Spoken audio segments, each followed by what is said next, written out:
And when you realize how heavy that article was, I mean, they could have done one or two things, either done us both in or just ignored us and took another line of attack of following Watergate with the nearest cover story and not letting these things come out, because there's so much that we had in that press conference. They're even talking about why was Martha Mitchell kidnapped and she's dead. You know, well, say, because that's right. You say, what about her book? She never got a chance to write her book. What about her injection that we wrote about in the article? And we sat there like, you'd been in the journalism business for so many years by then, and you had had many press conferences, and you've been on the stage and radio. But here we sat with the Associated Press, United Press, and it was my first article, my first press conference, and we're saying Richard Nixon was involved in Watergate, and John Mitchell was hired Liddy for the Liddy plan, and Charles They weren't ready for you. They weren't ready. Any more than any say, some kind of biological theoretical physicist or something would have some new theory. They just were not ready for it. They just sat so there. You can't even blame them for it.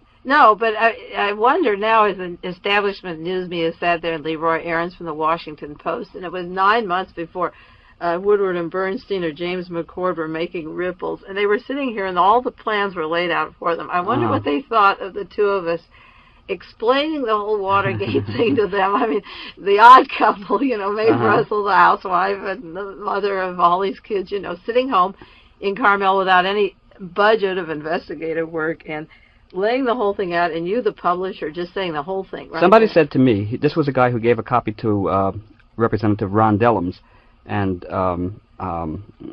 he said Dellums turned pale. But he said to me, he says, you've been publishing all these years funny stuff just to be able to get to this, haven't you? I said, no, it just worked out that way. But what happened was I was scared enough that I took hundreds and hundreds of copies, brought them to every reporter I ever knew. Well, I remember. There was a conference in Washington, D.C. I brought hundreds of copies there with me. I handed them out. I remember to Congress and before the congressional... I gave one to Daniel Schorr at the time, and he was looking through it, and he said, that's interesting. He said, but what is this about... because this was, people still were saying that Watergate was a caper at that time. That's right. Yeah, third-rate burglary, right? Yeah. As opposed to second-rate second-rate burglary. Cubans that went off, ran. So Daniel Schorr said he happened to come upon this point where you were talking about Teddy Kennedy and Chappaquiddick possibly being part of a conspiracy to discredit him. You know, you don't have to kill a candidate, a potential candidate, physically kill him in order to ruin his political career. So he said, well, that's a little bit far-fetched.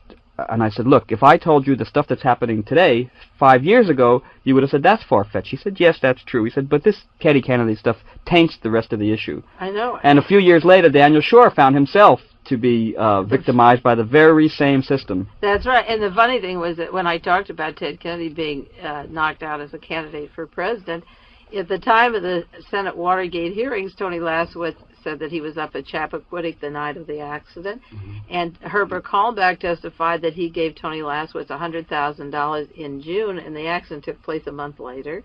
And just last week I was reading an article in Counterspy that Denise, the chief of police up at Chappaquiddick, is a Portuguese who has a shortwave radio station at Chappaquiddick that reaches across the ocean, and that he is actually training mercenaries for the CIA to invade Portugal for the extreme right wing.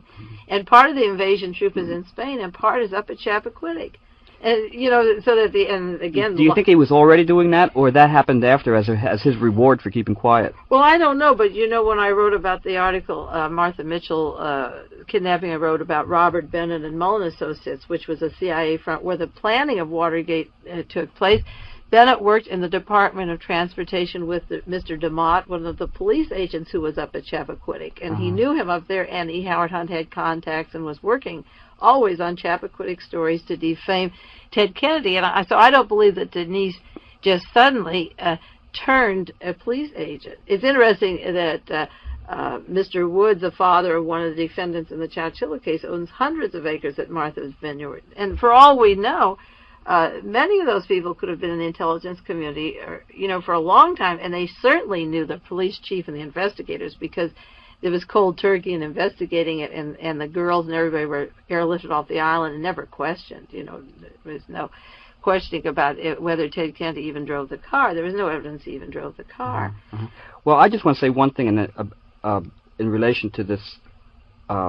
When I first published it, and I knew that cartoon, that 4-page cartoon called Rosemerica's Baby, could be considered kind of raunchy, I asked May how she felt about it, because I had never asked a writer ever about how they felt about their material appearing with other raunchy material in the same issue.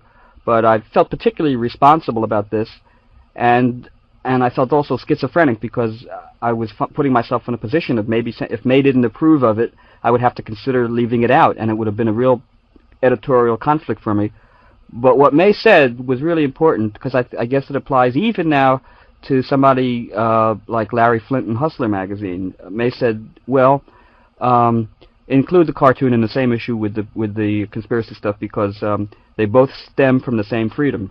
Yeah. And I was at the printer when she said to me that, and it was You just feel an good? incredible relief. Yeah, sure. And we were vindicated later when Conrad came out with a cartoon of the baby bunny in Washington, and the two eyes were the reals, and they said Rosemary's Baby. Remember?